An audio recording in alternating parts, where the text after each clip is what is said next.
Hello friend नमस्कार जय जगन्नाथ मु आपण मन आज एक नुआ वीडियो प्रोवाइड करूची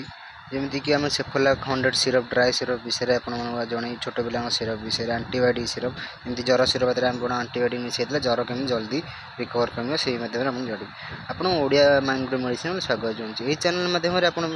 बहुत सारा वीडियो देखा पाए ये चैनल को आप लाइक और सब्सक्राइब तले था बेल आइकन दबातु आम बहुत सहज हो पाए बहुत जल्दी जापर मेडिसिन उपकारिता विषय केमी मेडिसिन दबा कौपर दबा के टाइम दबा ये बहुत सारा वीडियो आपको देखी आज आम सेफोलाक 100 सिरप आलोचना करमी सेफोलाक 100 सिरप कौन व्यवहार करमी ये सेफोलाक 100 सिरप साधारण छोट पिला दी जाए 3 वर्ष रु 5-7 वर्ष पिला व्यवहार करते भल डोज अनुसार आम देती 5 ml दिन 2 टाइम खाद्य पर दबा देखी नि पैक भितर बोतल आसे काच बोतल आसे पाउडर आप ग्राम देखिए 15 ग्राम पाउडर रोचे 15 ग्राम पाउडर आस 30 ml लिक्विड 20 ml लिक्विड आस 20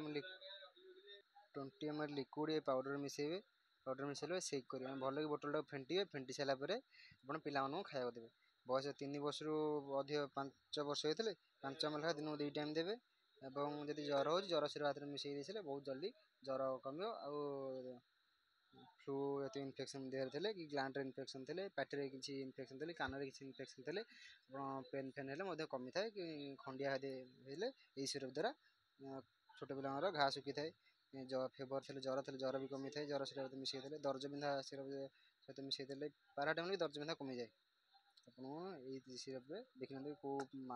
फार्मार रही माकोड्स फार्मार भल पुराना जब भी मेडिसिन कि डाक्तर परामर्श करके मेडिसिन व्यवहार करूँ और एमआरपी देखिए मेडिसिन व्यवहार करूँ और एक्सपायर देखिए मेडिसिन व्यवहार करेंगे आपको बहुत सारा फायदा मिले।